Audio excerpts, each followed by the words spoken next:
Asante sana Mheshimiwa Spika. Mheshimiwa Waziri Mkuu, ukizingatia sheria ya uwekezaji Tanzania Investment in Special Economic Zone ya mwaka 2025, mradi wa LNG wa Kusini ni kipaumbele cha taifa kuanzia mwaka 2014 na sasa hivi ni miaka takriban 12 ishapita.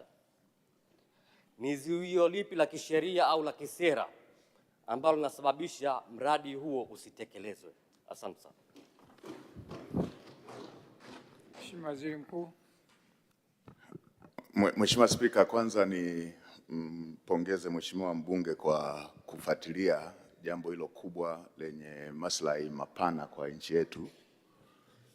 Mradi anaoulizia ni mradi mkubwa zaidi kuwahi kutokea kwenye mpangilio wa nchi yetu ambao ni wa takribani dola za Kimarekani bilioni 42, takribani shilingi za Kitanzania trilioni 100.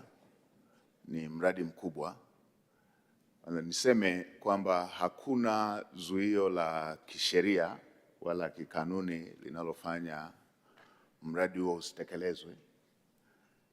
Kinachofanyika Mheshimiwa Spika ni masuala ya majadiliano, na Mheshimiwa Spika, kwa kutambua ukubwa wa mradi huo na kwamba nchi yetu haijawahi kuingia kwenye uwekezaji mkubwa kama huo, tuliona kwa kweli ili kuweza kuitendea haki nchi yetu na rasilimali zilizoko ndani ya nchi yetu, ni vyema serikali ikawa makini katika kila kipengele cha majadiliano ili kuweza kulinda maslahi mapana ya nchi yetu.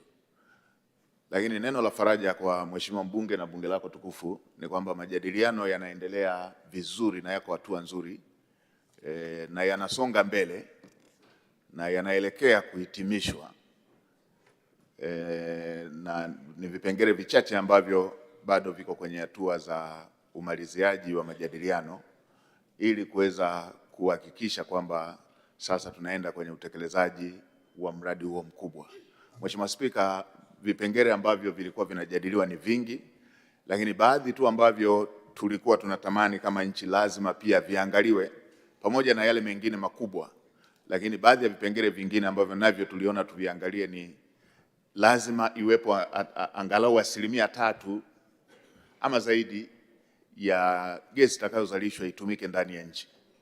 Mwanzoni mapendekezo yaliyokuwa yamewekwa mezani ilikuwa ukishafanyika uwekezaji gesi iende nje. Sasa lile tuliona kama nchi na mabadiliko ya dunia yanayoendelea kila siku, lazima pia pawe na gesi ambayo itatumika kwa matumizi ya ndani ya nchi. Lakini lingine tuliona lazima pawe na ushiriki wa makampuni ya kizawa.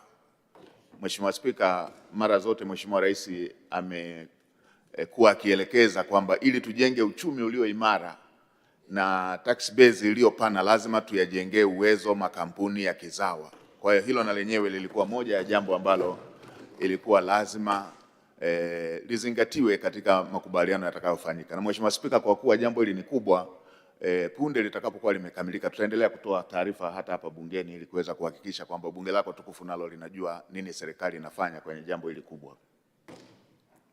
Asante.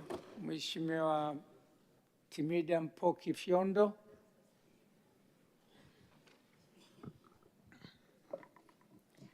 Nashukuru kwa fursa, Mheshimiwa Spika.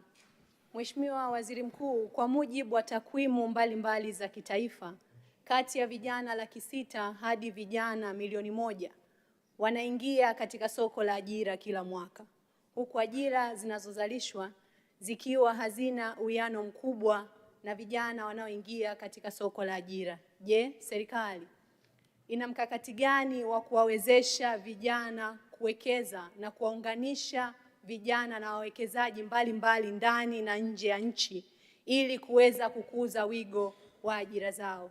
Asante. Mheshimiwa Waziri Mkuu. Mheshimiwa Spika, nimpongeze Mheshimiwa mbunge mbunge wa vijana kwa kuleta swali zuri sana ambalo linagusa maslahi mapana ya vijana na linagusa ajenda kubwa ya ajira kwa vijana ambayo ni ajenda ya dunia, si tu ajenda ya Tanzania, ni ajenda ya dunia. Na Mheshimiwa Spika, jambo alilosema ni la ukweli kwamba vijana wengi wanaingia katika soko la ajira duniani na hapa nchini kwetu. Na Mheshimiwa Spika, zamani ilikuwa vijana wakiwa bado wako kwenye masomo tu, wakitumia wamaliza middle school wanaelekea vyuo, na wengine wakiwa vyuoni walikuwa wanapokea barua za kuambiwa wachague kazi wanayotaka kwenda kufanya. Anakuwa na barua 1, 2, 3 achague kazi. Lakini Mheshimiwa Spika, kwa sasa si jambo la ajabu kukuta mstaafu yuko na graduates 2, 3 wakiwa tegemezi kwake. Kwa hiyo ni jambo kubwa, hii ni ajenda kubwa ambayo Mheshimiwa mbunge ameileta. Na Mheshimiwa Spika, Mheshimiwa mbunge amesema serikali ina mkakati gani? Moja, Mheshimiwa Spika, ipo kwenye ilani ya uchaguzi ya mwaka 2025-30 ya kutengeneza ajira zipatazo zaidi ya milioni 8. Mheshimiwa Spika, hili si andiko tu la ilani, ni andiko ambalo limewekwa kwenye mikakati ya utekelezaji ikiwemo mipango ya mwaka mmoja na ile mipango ya miaka 5 ambayo ipo kwenye dira ya taifa 2050. Lile pato tunaloliongelea la takriban dola trilioni 1 ifikapo 2050, tunatarajia mchango mkubwa utoke kwa vijana. Na vijana hawa tunaandaa mazingira bora ambayo yatawawezesha kupata ajira ndani ya sekta ya umma, lakini pia kwa wingi katika sekta binafsi. Mheshimiwa Spika, ni vitu gani tunavyovifanya? Tayari tumepitisha kwenye sheria yetu ya uwekezaji ya sheria namba 6 ya mwaka 2025, ambapo sasa vijana wanaweza kunufaika na zile incentive ambazo walikuwa wanapata wawekezaji wakubwa. Sasa tumepeleka kwamba hata vijana wa Kitanzania wanaweza, wakishapata cheti kile cha TISEZA, wanaweza wakanufaika na vile vivutio ambavyo wawekezaji wakubwa walikuwa wanapata. Ni nini tunaongelea hapo? Wataweza kupata ardhi, wataweza kupata mapunguzo kwenye masuala ya kodi, ushuru pamoja na tozo mbalimbali. Lakini pia kwenye yale madirisha ambayo wawekezaji wakubwa walikuwa wanapata, sasa tumefungua kwamba vijana na wenyewe wanaweza wakapata fursa hizo. Dirisha la kuwanufaisha na masuala ya viwanda, dirisha la kuwanufaisha na masuala ya kupata masoko, lakini pia dirisha la kuwaunganisha na taasisi za kifedha ambalo na lenyewe lilikuwa moja ya jambo kubwa linalowakwamisha vijana wetu. Mheshimiwa Spika, si hilo tu. Mheshimiwa Rais ameunda wizara mpya ambayo inashughulika na masuala ya vijana. Tena iko ofisi ya Rais. Mheshimiwa Spika, wizara hii Mheshimiwa Rais hajaiunda tu ili ipate waziri. Mheshimiwa Rais kuna maelekezo ambayo ameyatoa ya kufanyia kazi, ambayo tayari tumeshaanza kufanya kazi kwa kushirikiana na wizara hiyo ya vijana, ambapo tunataka vijana hawa wanufaike na fursa zinazojitokeza. Baadhi ya fursa ambazo zinajitokeza, Mheshimiwa Spika, ni pamoja na serikali imefungua lile dirisha la Export Guarantee Scheme, ambapo ndani ya mwaka huu au within mwaka huu tunatarajia dirisha hilo la kutoa dhamana kwa vijana wanaokosa dhamana lianze kutumika kwa ukubwa wake, ambapo sasa itakuwa kampuni ya kutoa dhamana kwa vijana, ambapo vijana wengi wataweza kunufaika zaidi na dirisha hilo la kuweza kupata dhamana, ambapo tayari hivi tunavyoongea ndani ya Benki Kuu ya Tanzania kuna shilingi bilioni 280 ambazo zimewekwa kwa ajili ya kutumika kama dhamana kwa vijana. Na Mheshimiwa Spika, jambo hili ambalo Mheshimiwa mbunge ameliongea, mimi ni moja ya watu ambao nimeliishi. Nilipomaliza chuo kikuu nilifanya kazi za kubeba zege na kufyatua tofali na mke wangu akifanya kazi ya mamalishe. Kwa hiyo najua adha ya kijana kukosa ajira, na Mheshimiwa Spika, tumeshaanza hata kuongea kwamba vijana wanapata mikopo wakiwa kwenye masomo, wakimaliza wakapata vyeti vyao vile, wanahangaika kupata mikopo kwa sababu hawana dhamana.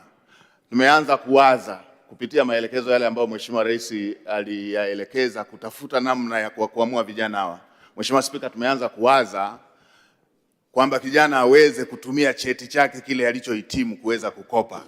Kama akamaliza famasia na imejulikana amemaliza famasia, aweze kutumia cheti chake kile kukopa aanzishe famasi.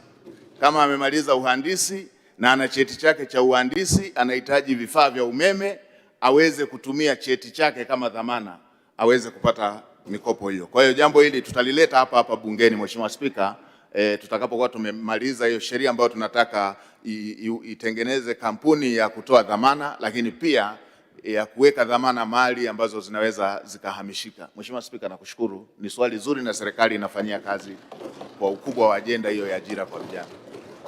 Asante Mheshimiwa Waziri Mkuu. Mheshimiwa